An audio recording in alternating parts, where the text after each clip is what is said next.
in this character tutorial, we are going to be looking at creating the reptile. So characters, character, and then go to reptile. Then you create yourself the pelvis, and that gives you the main sort of back hips of the reptile. For example, you know, the back legs of a crocodile. And then we can create the spine. Then you've got the back legs or front legs. So if I just hold down Control and do back legs, that gives me both of those. And then go back to the spine. I'm just going to hold down Shift as well to do the front legs, but stay on the spine. Then I can create a head, holding down Shift so that I don't move, and then tail. And pretty much that's the majority of your, creature created.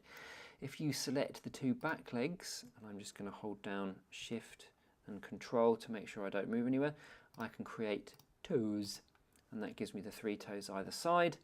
And then if I do the same for the front legs, toe, toe, toe. And there we have our really fast reptile rig.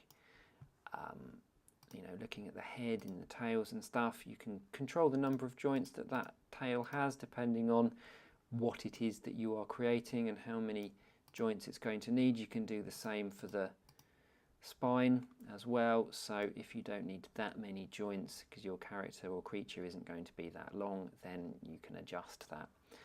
So now if I go to the animate mode, we can have a look at some of the controls that we've got. The simplest one to start with is the head controller. You can control, obviously the jaws and stuff moving up and down. You can select the jaw opening and shutting. If you go for the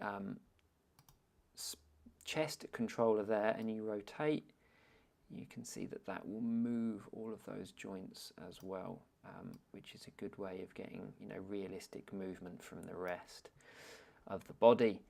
If we select the feet or the front legs, which you can do in a couple of different ways, so if you want to select the front leg, you can do all of that through the object manager and you've got access to each of the toes in one go, or you can select each of the toes and do it individually. So if you wanted to curl those toes, and then you could look at the front leg and you've got the same access to each one of those as well, depending on what it is that you want your character to do.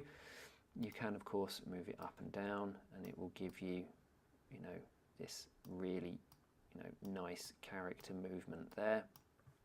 The tail is in a sort of form of spline IK, so if I move the middle box it will adjust that spline so that you can choose where your tail whips, and you can keyframe those controllers and you can get more realistic movement using those two splines and the two controllers there available to you. So this particular character is relatively simple in its construction and its ability to animate. You can't do much else with it that I am aware of, so it's really quite nice and simple for creating really quite fast reptile rigs. So whether or not you're creating some form of lizard or crocodile or maybe a creature of your own design, this little reptile rig is a brilliant addition to the Cinema 4D character arsenal.